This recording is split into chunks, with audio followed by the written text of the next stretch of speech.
시청자 여러분 안녕하셨습니까? 주님과 함께 5분 묵상의 시간을 갖겠습니다. 오늘은 열왕기하 9장 말씀을 묵상합니다. 본문은 예후가 이스라엘의 국왕으로 등극하기까지의 과정을 보여주고 있습니다. 엘리사가 선지자의 제자를 시켜서 예후에게 기름 부은 것은 예언의 성취였습니다. 예후는 요람에게 반란을 일으켜서 요람과 유다왕 아하시아와 아합의 아내인 이세벨을 차례로 죽이고 왕위를 찬탈했습니다. 예후는 오므리 왕가의 심판독으로 선택되었는데 20년 전에 엘리야의 예언을 엘리사가 제자를 시켜서 집행했습니다. 예후가 반란을 일으킨 때는 아람과 이스라엘이 길앗 라봇을 서로 탈취하기 위한 전쟁을 벌였던 때였습니다. 예후는 길앗 라몰에서 반란을 일으킬 당시 요람 왕은 전쟁 중 부상을 입고 이스라엘 성에서 치료를 받고 있었고 일선 부대 지휘관들의 지지를 얻은 예후는 아직 일이 끝난 것이 아니므로 반란에 대한 소문을 퍼뜨리지 말라고 당부하고 그는 요람 왕이 있는 이스라엘 성을 쳐들어갔습니다. 이스라엘 성에는 유삼촌의 병문안을 온 유다의 아하시아 왕이 요람과 함께 있었습니다. 이스라엘 성에 있는 요람 왕은 아직도 예후의 반란 소식을 듣지 못하고 있었습니다. 이러한 점에서 볼 때 예후는 매우 치밀한 전략가였습니다. 예후는 자기를 마중 나온 요람 왕을 살해했고 요람이 죽음으로 오므리 왕가는 4대 만에 막을 내렸습니다. 선지자들의 후원을 받은 예후의 강력한 쿠데타는 오므리 왕조의 총말을 초래했고 동시에 아시아를 죽게 만들었습니다. 또한 두로왕의 딸 이세벨이 살해되면서 이스라엘과 두로와의 밀접한 유대 관계도 종말에 이르게 되었습니다.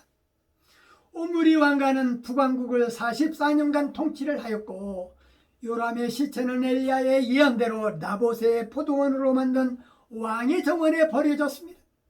예후가 엘리야의 예언을 기억할 수 있었던 것은 수년 전 그가 아합 군대 장관으로 있을 당시에 엘리야가 아합에게 찾아왔던 사건을 직접 목격했기 때문입니다. 예후 왕가는 5대에 걸쳐서 89년간 통치를 했습니다.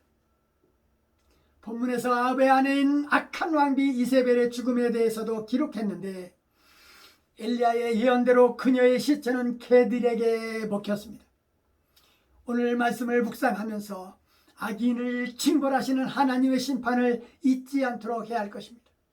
아합 왕가는 하나님의 심판의 도구인 예후로 인해서 철저히 징벌을 당했습니다. 하나님께서 심판하실 때에 악인은 모든 것을 감찰하시는 하나님의 불꽃 같은 눈으로부터 피할 수 없습니다. 그를 숨겨줄 수 있을 만큼 충분히 높은 탐장도 충분히 깊은 동굴도 충분히 오랜 시간도 없었습니다.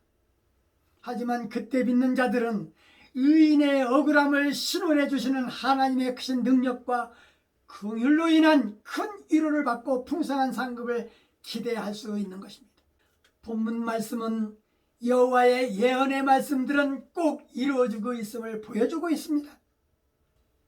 유다왕 아하시아도 죽임을 당했고 이세벨 왕후도 살해됨으로 개들이 이세벨의 고기를 먹을 것이라고 했는데 그렇게 된 것입니다.